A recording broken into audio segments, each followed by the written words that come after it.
Welcome back to our discussion of nomenclature. Continued.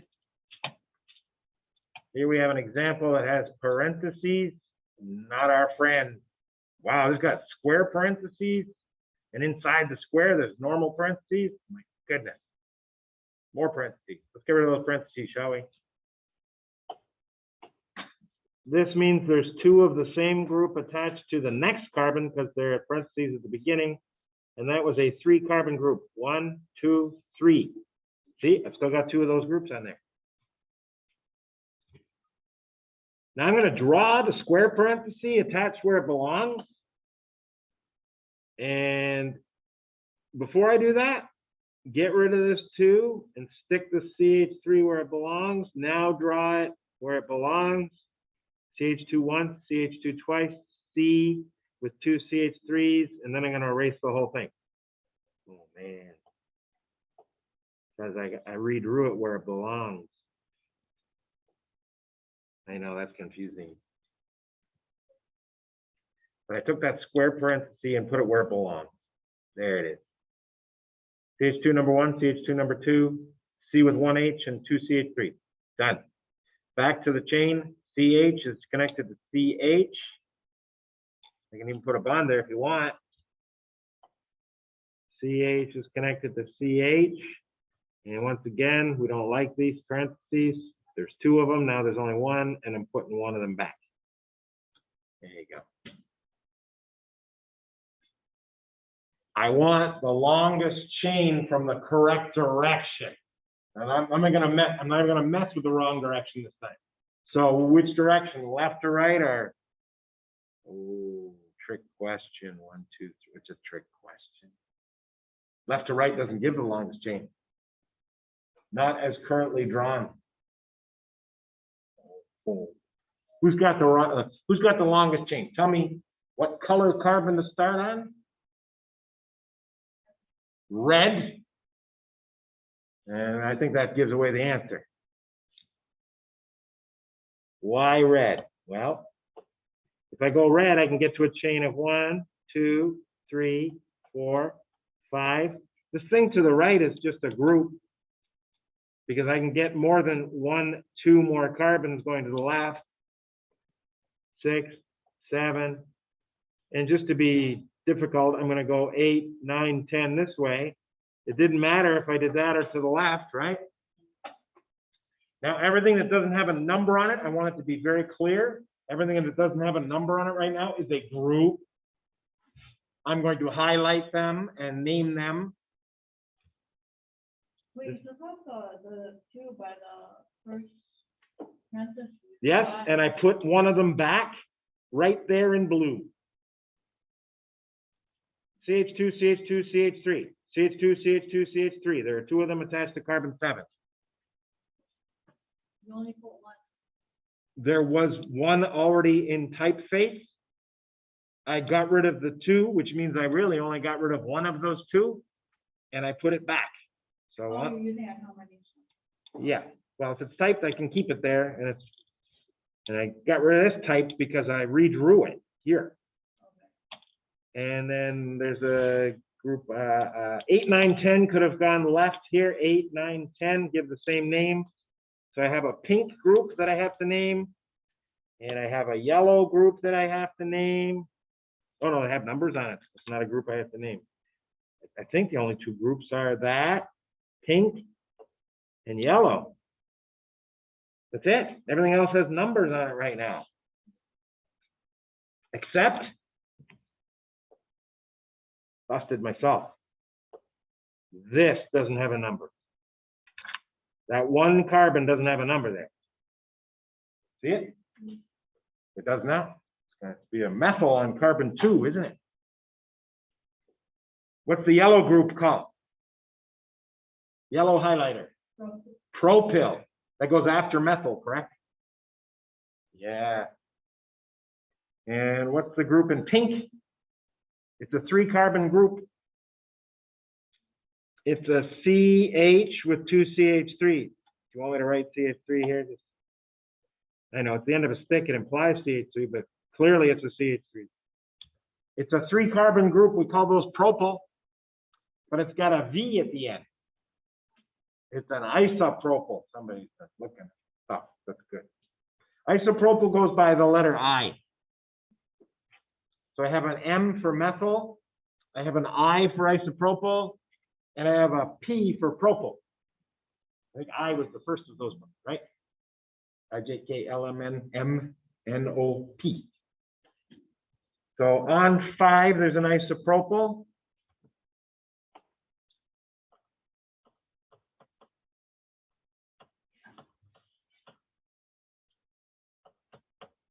Isopropyl. The M is next. What carbon number has the M? 2. 2 methyl.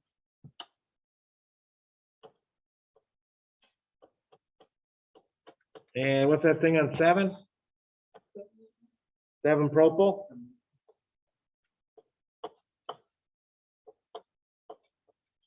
And the longest chain, what's its name? Decane. There's the full name. I'll highlight it and find a new color. Baby blue? No, I got a part of that to my name. Green. No, I got green in there. This is tricky. Pink.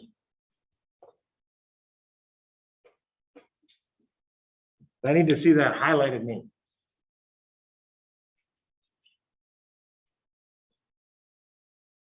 Did you know you can use the name to figure out the formula? Oh, you want to do that exercise? I know it's not written that you have to do that here, but elsewhere on the exam you have to do that. Number of C's. How many carbons in an isopropyl? How many carbons in a methyl? How many carbons in a propyl? Careful, 3. And how many in a decane? I got 17. C17H36. What? How did I do that so fast? CnH2n plus 2. You can do that when there's no ring and there's no pi bond, which clearly we don't have, right? So that's just an extra exercise. Just so you know.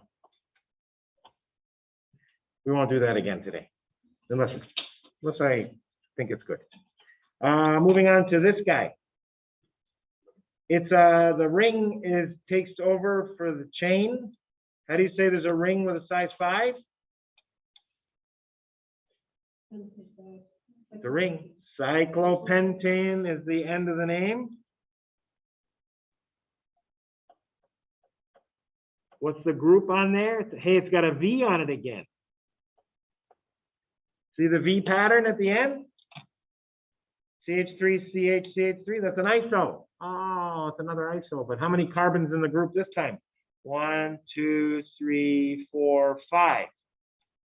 It's an isopentyl.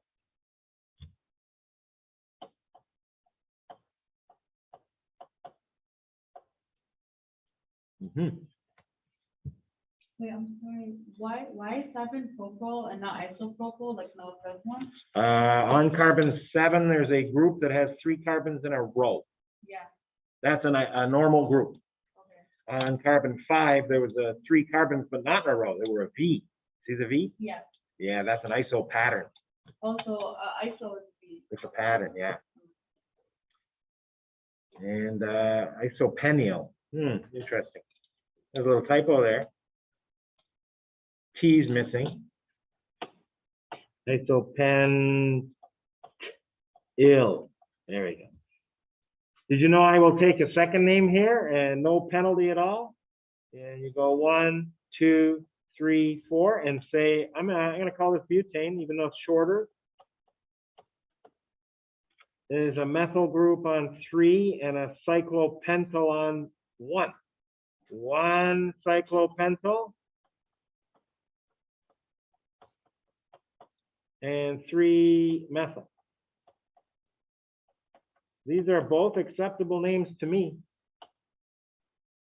I'll put an or here and highlight them.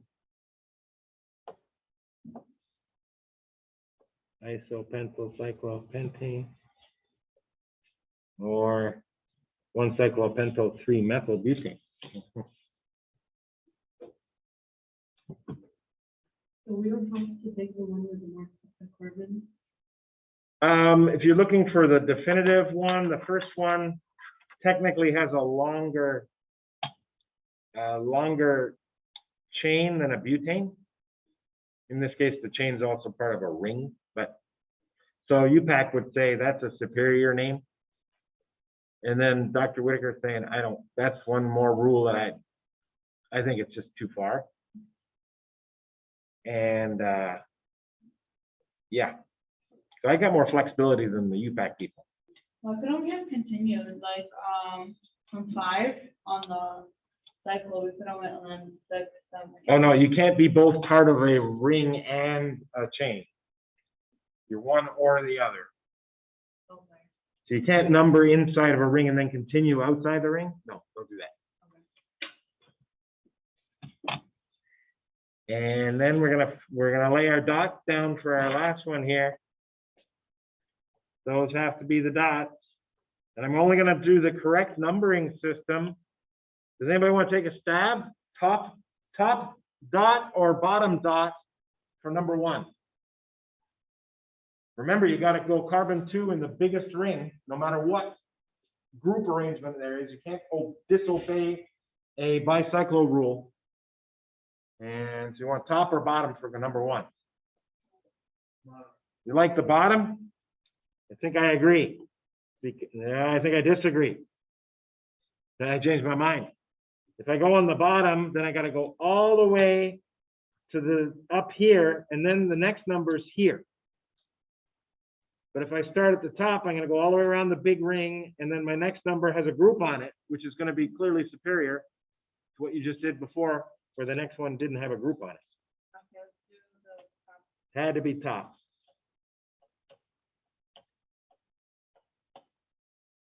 Because that way you get a group on 10. And the bicyclo, I don't know why that second C is so big. A Hot Wheel. Bicyclo 6, 4, 3. Where'd I get those 4 and the 3 from? It's not even 6, it's 7. How did I know it was 7? If you've done the numbers on your biggest ring, it's always that number minus 2, because you don't count the dots. So 9 minus 2, 7, good. 4, 1, 2, 3, 4 in the next ring, and then 3 in the next ring. And 11 plus 3 is 14, plus 2 is 16. How do you say 16? Hexadecane, very good. And there's a group on 10 and a group on 11. And that's not an iso pattern on 11. Not an iso pattern. It's a SEC pattern. S-E-C. Southeastern Conference. That's not what it stands for. Okay. Secondary is what it stands for. Okay. So the SEC pattern is always like this. You'll see it attached to something. There's the something. That's what a squiggle means. It's attached. It always has a methyl immediately off the first carbon that's attached to the something, and then the rest of the group.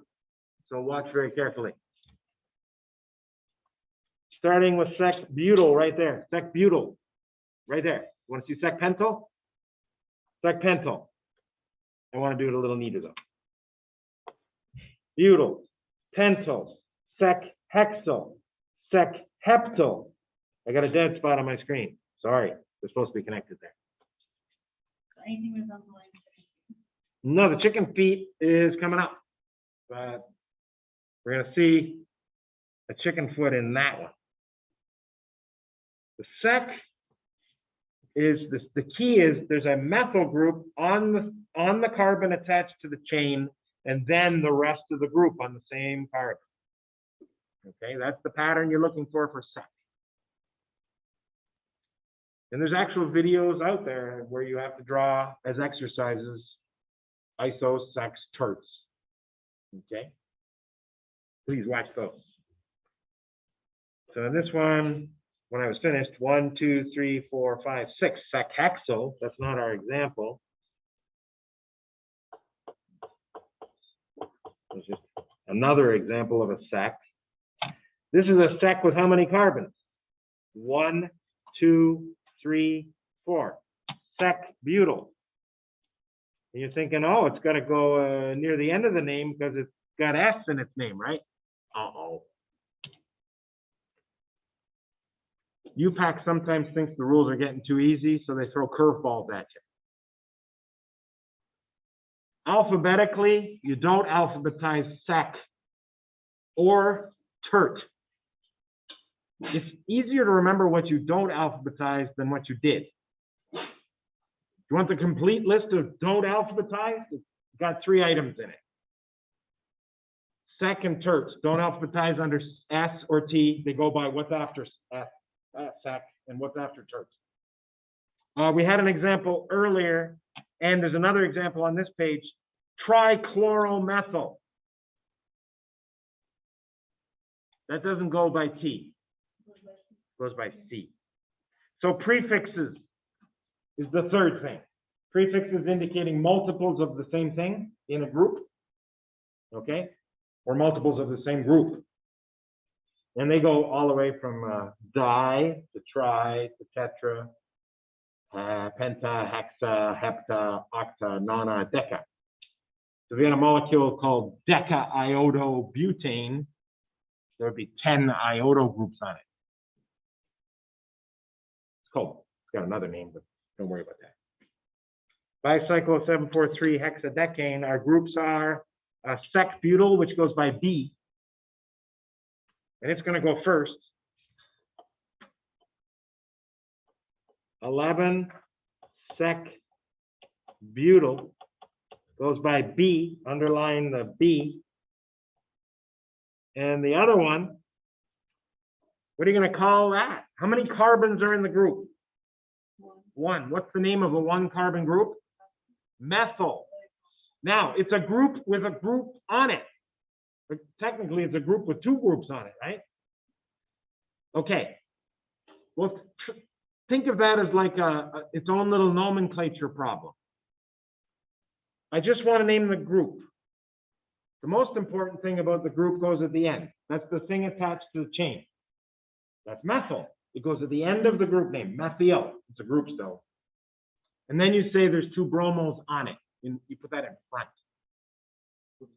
It's a dibromomethyl, and it goes by B, doesn't it? Uh-oh. It goes by BR. Oh, it was closer than I thought. The underline's not going to move. Oh, man. They're both by B. And the thing on 10 is a dibromo. Uh-oh. Did you leave enough room? Never leave enough room.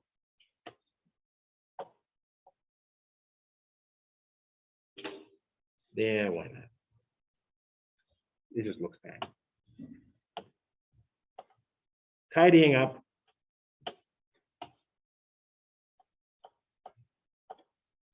And why does it go alphabetically by this? BR is before BU.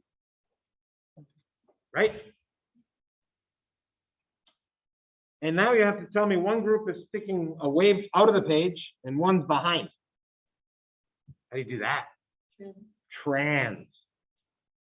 That goes in front.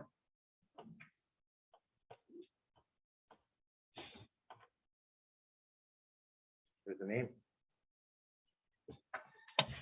Yeah. Highlight it.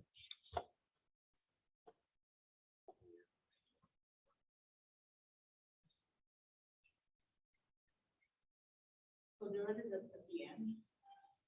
Sorry? The red. Yeah, the hexadecane is at the very end.